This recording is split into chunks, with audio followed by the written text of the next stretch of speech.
This is Sam Black with Drafting Archetypes, and today I'm going to be discussing my first impressions from playing with Bloomburrow in the Streamer Early Access event yesterday at the time of recording this, and also, of course, studying the spoiler. So, as always, notes are available to follow along at patreon.com/draftingarchetypes. So, to get some of the big picture stuff that I kind of always look at out of the way, I always like to look at the fixing. And the fixing that we have available, there are two common lands that are very versatile fixing. Uncharted Haven, the land that comes to play tapped, and you can choose a color, and it taps for that color of mana, kind of like an Evolving Wilds that you don't have to sacrifice. And then Hidden Grotto, which is a ETB Surveil, tap for a colorless, or filter for any color. And that's it for fixing lands in the set. But there's other common fixing available also. There's 3-Tree Mascot, which is a 2-mana 2/1 changeling that can, once per turn a mana of any color into a mana of any color. Fountainport Bell, 1-mana artifact. You may search your library for a basic, put it on top, and then you can spend 1 and sack this to draw a card. So it's an interesting take on the campus guide type space where you have a common that puts a land on top in case you're missing a color or whatever. Here, instead of getting a underpowered creature, you get just a cantrip.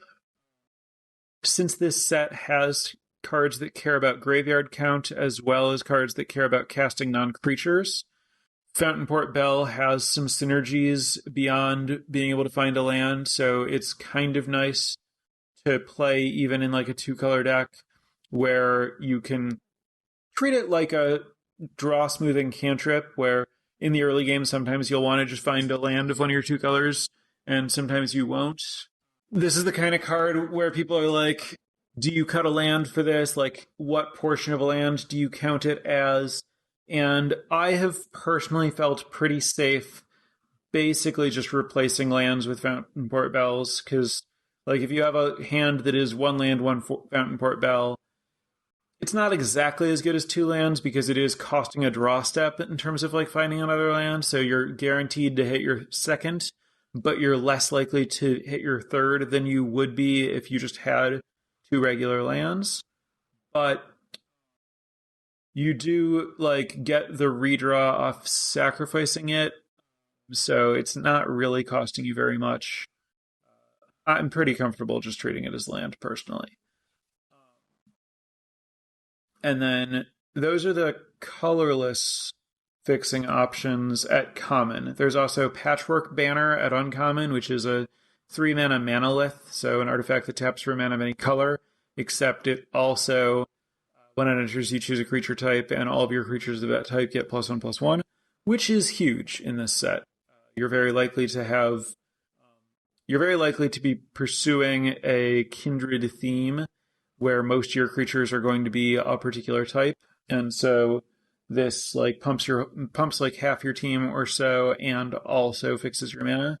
So generally strong card that gives you fixing if you happen to have it. And then there's also a bunch of green fixing. There's 3-Tree Rootwater Weaver, which is a 2-mana 1/3 that taps for a colorless mana. Notably, it's the only common creature that isn't one of the 10 supported creature types.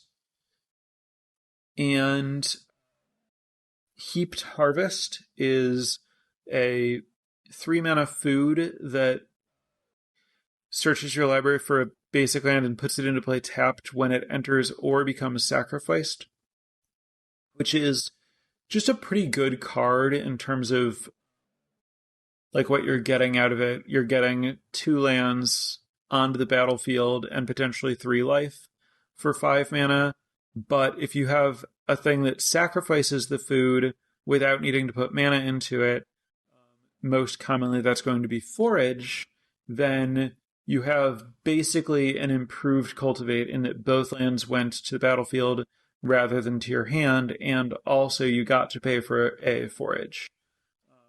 So really strong card that's also very strong fixing because it can find 2 different colors. And then the other card that I think is relevant for fixing isn't exactly fixing in the traditional sense. That's Cash Grab, the 1 and a green instant mill 4, choose a permanent from among them to put in your hand. If you chose a squirrel or control a squirrel, you get a food. So that's just going to dig 4 to find a missing color if you're using it as fixing. I'd say that this set is firmly in the space where if you have a non-green 2-color deck that's looking to splash and you're willing to prioritize lands and colorless fixing, you can certainly do it, especially because I don't think most people are going to be looking to splash. And then if you're green, you can realistically draft a 3+ color base green deck with pretty good fixing. And incidentally, squirrels are kind of the best suited to it because both Cash Grab and Heaped Harvest are at their best in squirrel decks. So that's kind of what's going on in terms of the mana. For the most part, decks are following tight themes in 2-color pairs in such a way that means that they mostly don't want to splash. So the fixing that's available isn't highly contested, so the people who do want it can get it, and there will be people who want it. There are some powerful 3-color mythics and stuff like that. The set has 10 common creatures that are duos. They have 2 different creatures in the art of 2 different types, and they have mechanics that connect the 2 types that the card represents. I think these cards are really cool. They simultaneously increase the density of each of the creature types so that there just are enough of each of them in packs, while not being like changelings that are just going to go in every deck, so they specifically go to the right people. And also they each kind of showcase they each have mechanics that are tied to both of the types that they are, and so they kind of work as bridges or pivots or suggestions about how you could play those 2 types together. And I think that those cards are just really cool, and they're at a pretty wide range of power levels. Some of them are very good, some of them are more filler if you're looking for the synergies that they offer. But I just want to call those out as interesting and relevant cards that I really appreciate the design of. I'm not going to look really deeply at 3-color groups in this set because fixing's minimal. Most of the color combinations are mostly aggressive decks that mostly want to just be 2 colors. But I will note that Sultai specifically makes a lot of sense to me. Again, you have kind of the squirrel/green base for splashing. You also have a shared interest in graveyard self-mill shenanigans between the squirrel theme and the rat theme in blue-black. Rats care about threshold, which is at odds with squirrels caring about foraging, because squirrels are kind of stopping you from getting to your threshold numbers, but you still have enough overlap in the self-mill synergy that you can find ways to make it work. And then frogs are the other type in that overlap in blue-green, and they mostly care about ETB abilities and reusing them and creatures entering and leaving. And there are a lot of good ETB abilities among the squirrels and rats that you can take advantage of with the frog stuff. So the mana works. All of the decks are kind of on the grindy side. So I like what's going on in Sultai in particular as far as 3-color goes, which is pretty common. In a lot of sets, Sultai makes sense because blue and green often get up to fixing because blue's card selection helps with mana and green's fixing, and ramp plus card draw play together well, and green black is generally grindy and green blue is generally controlling, and it all just kind of works out with most versions of designing most of those colors and color pairs. Another group of cards that I want to call attention to is the talents. These are class cards, enchantments, monocolored, one for each color at uncommon, one for each color at rare. Basically, all of them that I've seen in play have impressed me. They come down pretty cheap. They have relevant abilities at most stages most of the time, and most of them, when completed, have some way to meaningfully generate recurring card advantage that can take over a game. So I would say don't sleep on the talents as a whole. They're pretty strong and pretty worth drafting around. I'm sure there are a couple of them that are exceptions that are weak, but for the most part, the cards are very good. And then just a random note, red removal in this set's not very good. Usually, red is one of the better removal colors. Here, the red common removal options are 2 mana, deal 3. If you control a raccoon, you can rummage. That one's pretty good. But then your other options are 3 mana, deal 4, or exile an artifact, sorcery, and 5 mana, deal 6 to a creature and 2 to a token. Those are both a little expensive and clunky for my taste. So I kind of think that green and white and even arguably blue have better removal than red, which is a bit weird. Not super important. Red's kind of, doing other stuff, mostly just aggressive attacking type stuff, but wanted to point out that the red removal is, we often have a 1 mana removal spell and a 2 mana removal spell, and here we only have 2 and up. And so, yeah, just a little bit below what I'd expect for red in the removal space. So now backing up to go over kind of what each of the archetypes are doing. So blue-white is birds.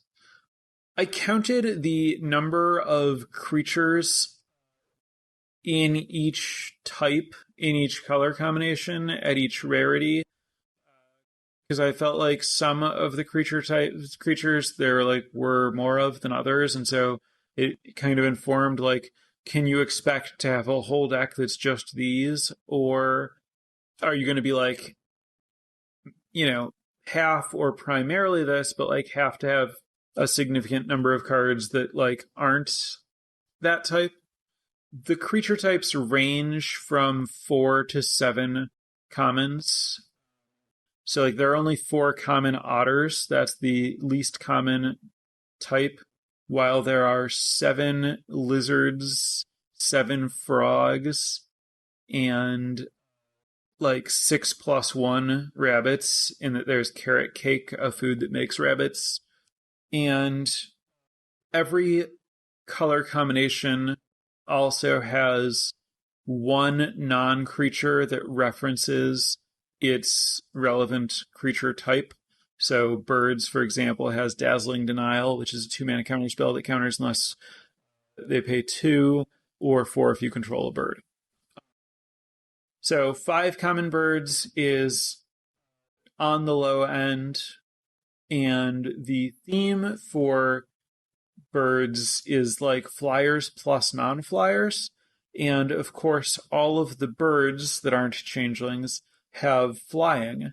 So given that your cards sometimes specifically require non-flyers to work, it is very strongly suggested that birds will not be exclusively birds. It will be birds and some other stuff. So there's the uncommon signpost blue-white bird, puts a +1/+1 counter on a non-flying creature when it or another creature with flying enters. So to make the most of that card, you really want to cast that card on exactly turn 3 so that you can follow it up with more birds and more triggers. But to get value out of that, you need to have cast a non-flyer on turn 1 or 2. So birds, I think, really wants to find 1 and 2 mana non-birds to include in the deck. Mice work well there in that mice care about being targeted, and the birds are often targeting the non-birds with like buffs from the birds.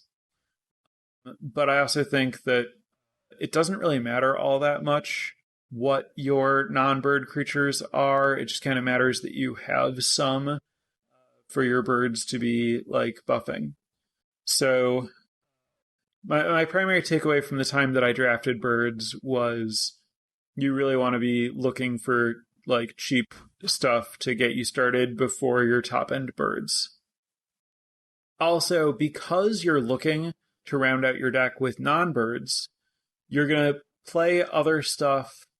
And since everything is so linear and so invested in what its type is doing, if you put some mice in your deck, the mice are going to try to pull you into the mouse direction.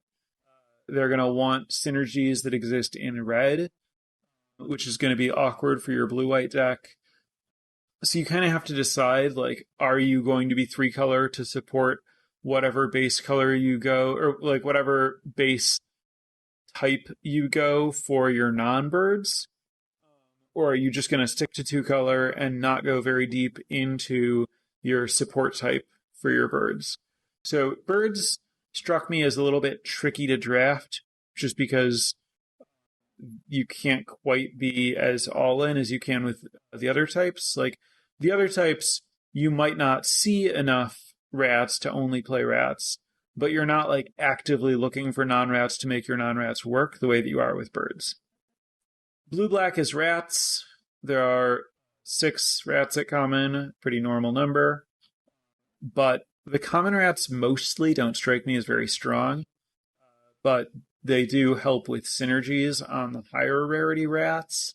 And I think the higher rarity rats are very good, and like some of them care about how many rats you have, and so the common rats help with that count. Again, rats' theme is threshold. They have some self-milling and a lot of cards that reference working better when you have threshold, so 7 cards in your graveyard.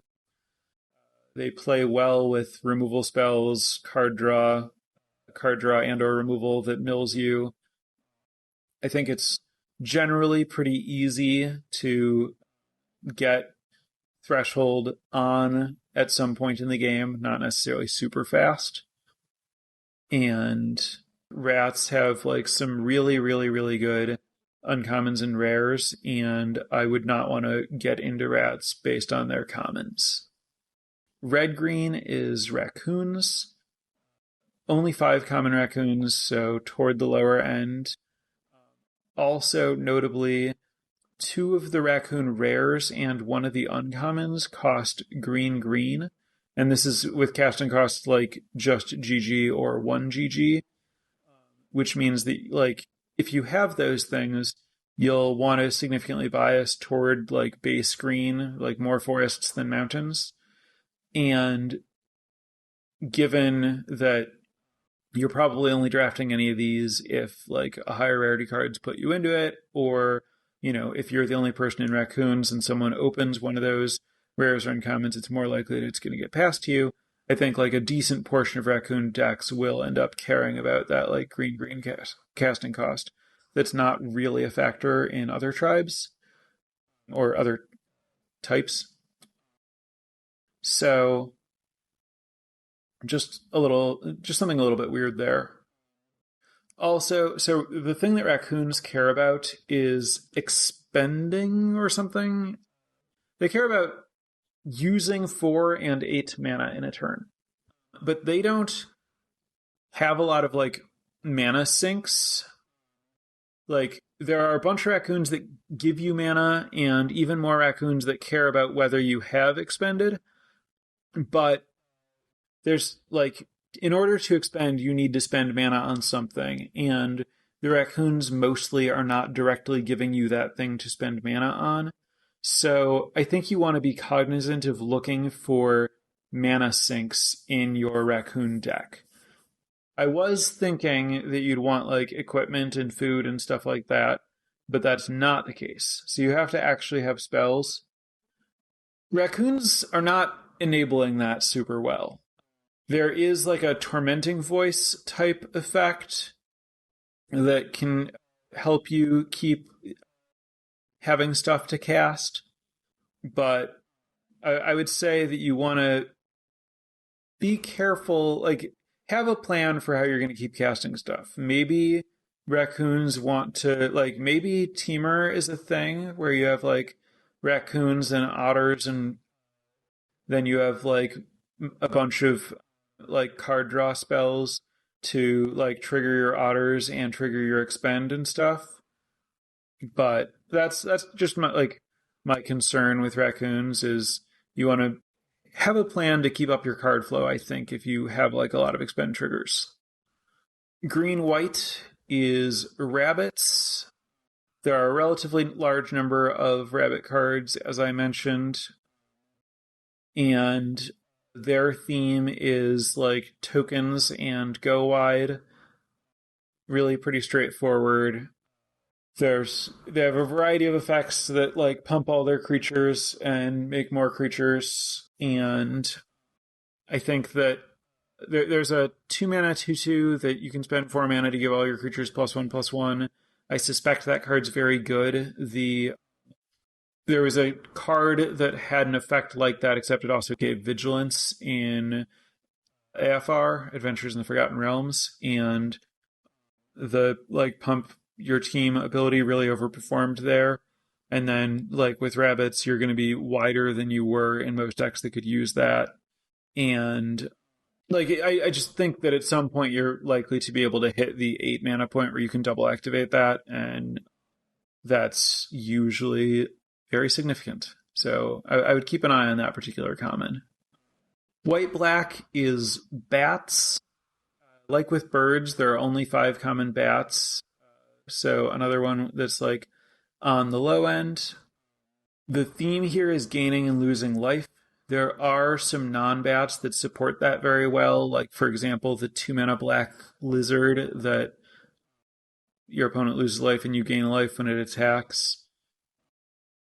I think that you really do want to like lean into the theme, but it's kind of hard not to. Basically, all the bats reference like gaining life or triggering when you gain or lose life. There are a lot of cards that make you very, very good at regularly triggering your gain and lose life stuff. Bats has seemed like pretty good to me if you can get a good density of it. My only concern is the relatively small number of bats that exist. But I have a bunch of flyers and life gain, and there's some synergies. Like the fundamentals on bats seem pretty good. I realized that I accidentally skipped over lizards. Lizards is the black-red relevant creature type. There are 7 common lizards, which is a lot. I like their common non-lizard relevant spell, Scales of Shale, quite a bit. The trick that costs 3 mana -1 for each lizard you control and gives like +2 power and lifelink and another keyword. And those tricks generally play pretty well, and Lizards really wants to be able to like attack with all of the lizards. It's a very aggressive deck. Its thing is basically damaging your opponent or your opponent losing life. So having like an efficient, high-quality combat trick that other people don't want makes it a lot easier to keep attacking with your creatures. Also, the trick plays really well with Menace, and Lizards have a bunch of Menace. I haven't drafted Lizards yet, but the cards look really good to me. Blue-red is Otters. There are only 4 common Otters, and all of them cost at least 3 mana. And I think that this deck really wants to get on the board with an otter before that, because otters are mostly giving you rewards for casting non-creature spells. And so if you're not playing any of those until turn 3, you're not like getting your first trigger until turn 4 at the earliest, and then you're only triggering a single otter.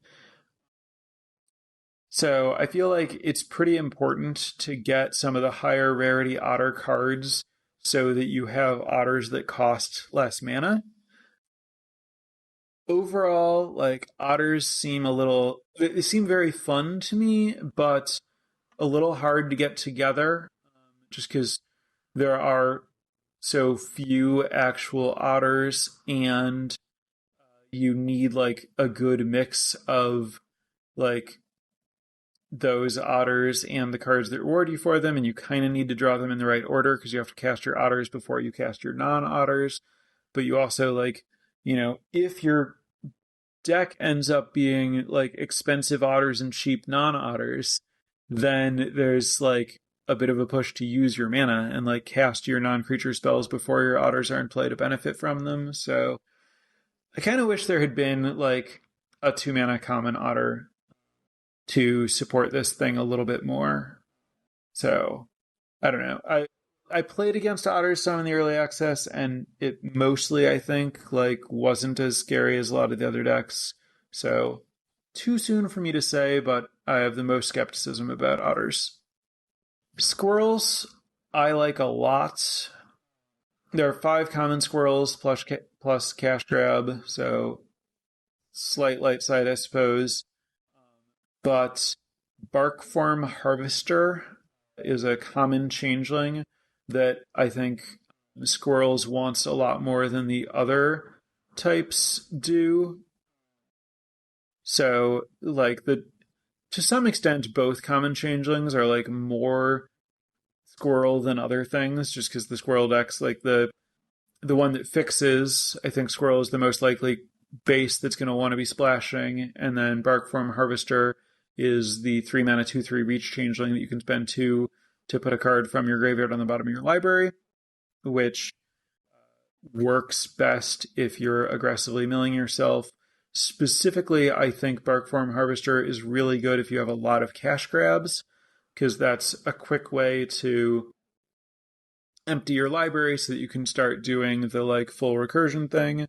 And squirrels really want you to have a lot of cash grabs because it's a great enabler for like what the squirrels are doing. And it's hard to play a lot of cash grabs without having a Barkform Harvester, because then you risk decking yourself. And I really liked the way that squirrels play. They have a good mix of feeling very traditionally green-black while also feeling very squirrel. And they seem pretty good at like setting up some pretty cool like engines and synergies with the graveyard stuff that they're doing and the food stuff. I personally expect to draft a lot of squirrels. Mice are the red-white creature type. 6 common mice, relatively high number. Their theme is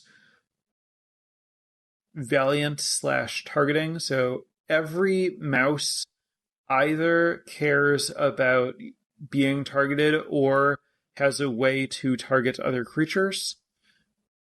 Mabel is the closest thing to an exception. Mabel is a like rare or maybe mythic mouse legend, but it creates an equipment called Cragflame, and then that can equip things. So Mabel is basically a targeter in this paradigm.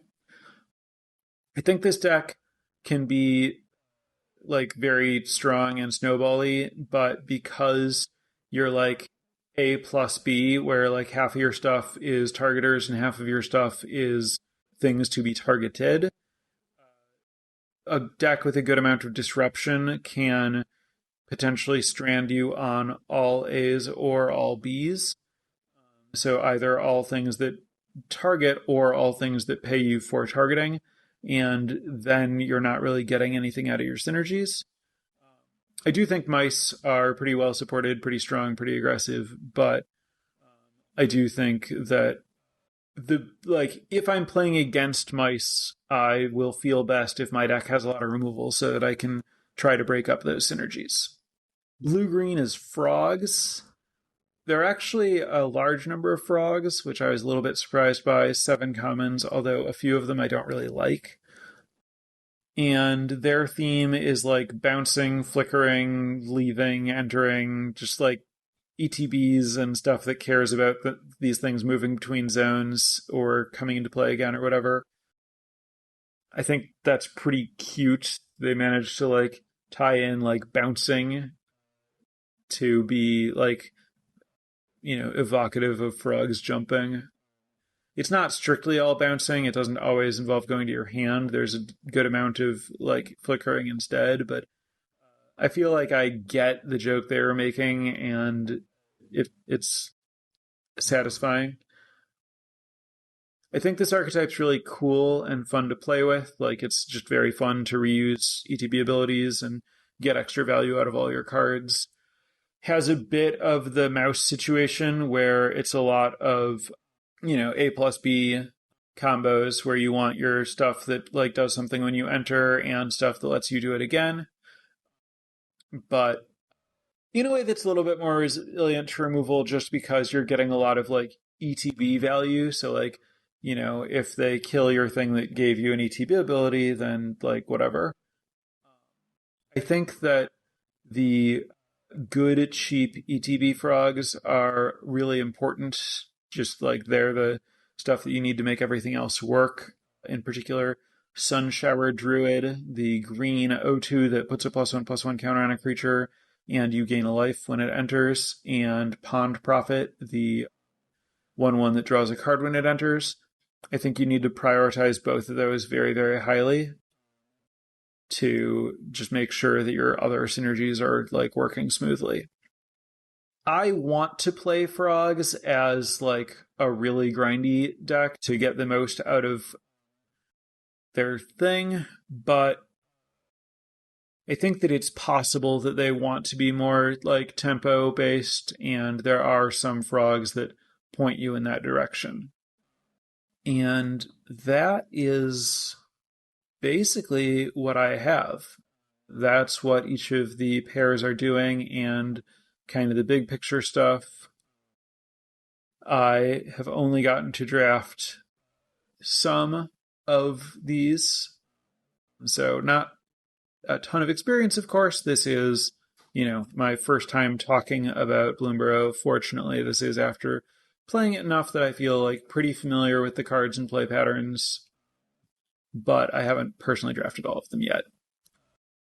I'd say I'm pretty excited to try out lizards and bats from among the ones I haven't played. And I suspect that it's going to be hard for me to get away from drafting squirrels. And I guess if I'm liking the looks of lizards, bats, and squirrels, I'm probably going to be drafting black a lot in this set. So yeah, that's what I have prepared. So now I'm going to turn it over to Twitch chat for questions. While I'm getting some questions ready, I would implore anyone who's interested in supporting the podcast to check out patreon.com/draftingarchetypes to support the show. First question is about 3-color archetypes that I see as viable. Mentioned I didn't want to go super deep into that, but Sultai and Temur are the first that come to mind. I suspect that there are some others that can work, but it seems a lot easier if you're base green. So I am mostly going to stop at those. I guess I kind of wonder about Bant, just as a way of mixing like birds with non-birds with fixing. Any subtle combos or synergies I'd like to call out? This set's mostly not subtle about its combos and synergies. Even where there's like cross-type synergies, like all of the synergies in any given type are very clearly, that this was planned to work together.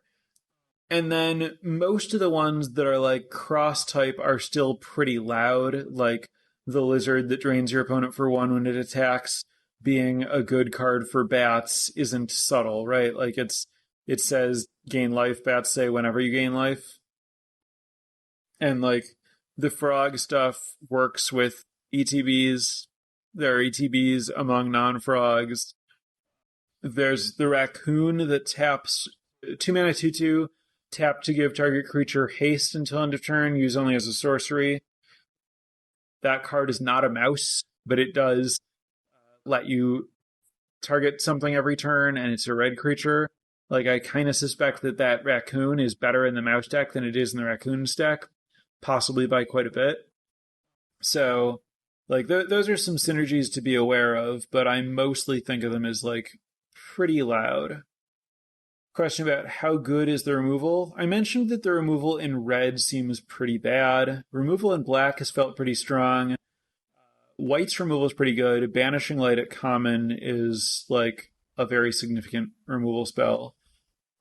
I think the removal overall feels pretty normal. It's just that like red happens to feel a little bit weak.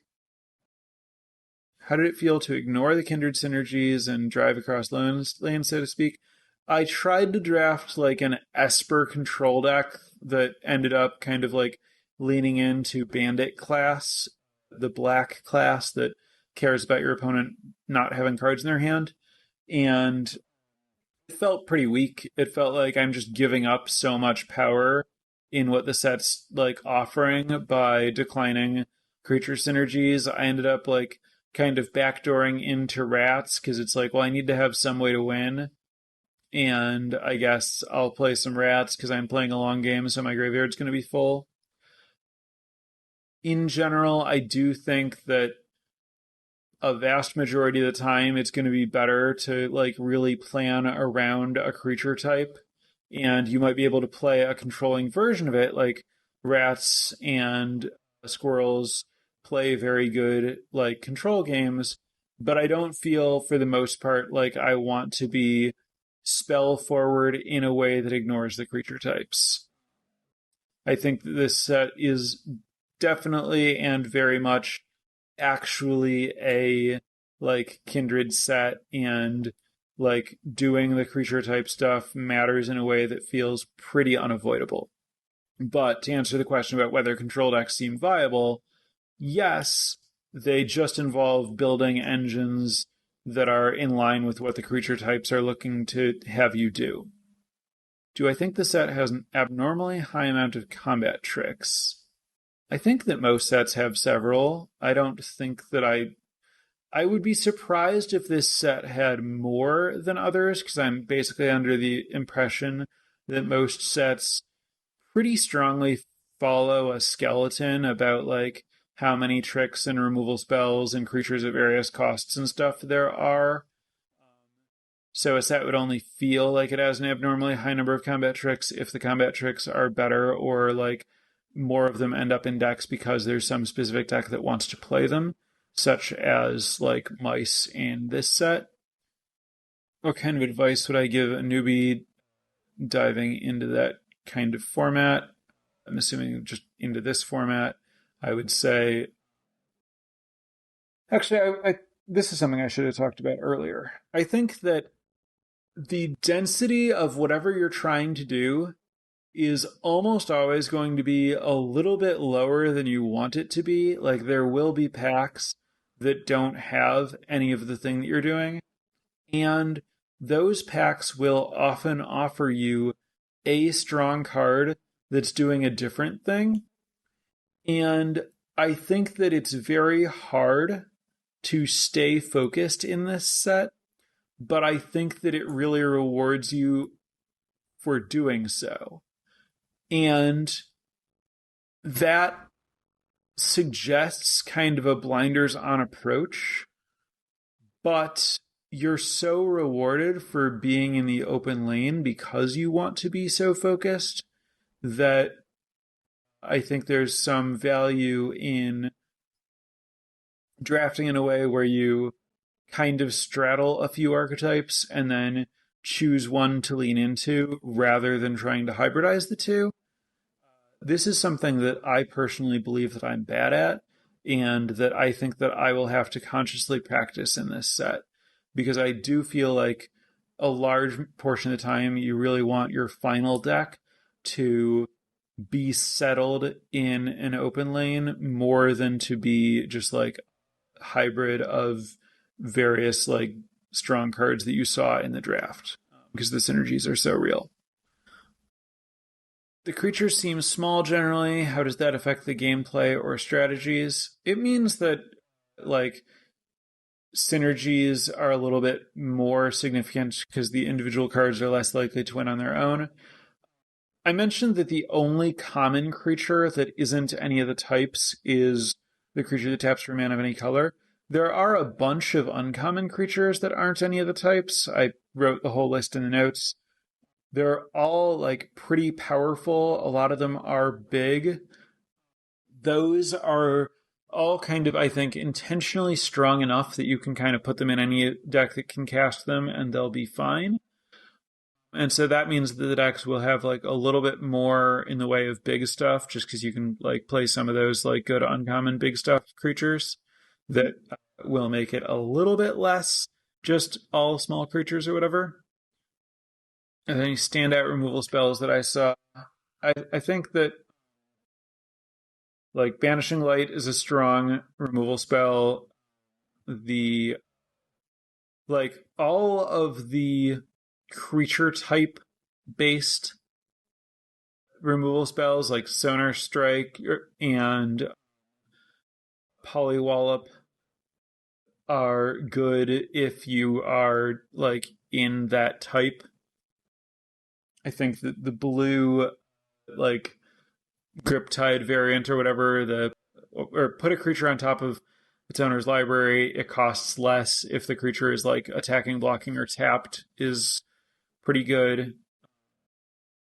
I liked the black removal spells collectively. The Thoughtseize Lizard is backbreaking with frogs, is a comment that I agree with. Maybe that counts as like a more subtle synergy, but again, that's basically just frogs plus ETBs. I took a lot of advantage of stocking the pantry in green. What's my take on Heirloom Epic? The 1-mana artifact lets you draw for 4 mana and allows tapping creatures for this.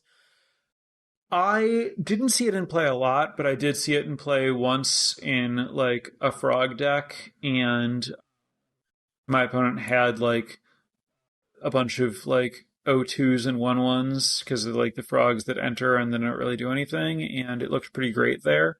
The fact that it only draws at sorcery speed, and so you have to commit your mana and or tapping your creatures on your turn, is a very real drawback, but it's only 1 mana to play and potentially represents a strong engine.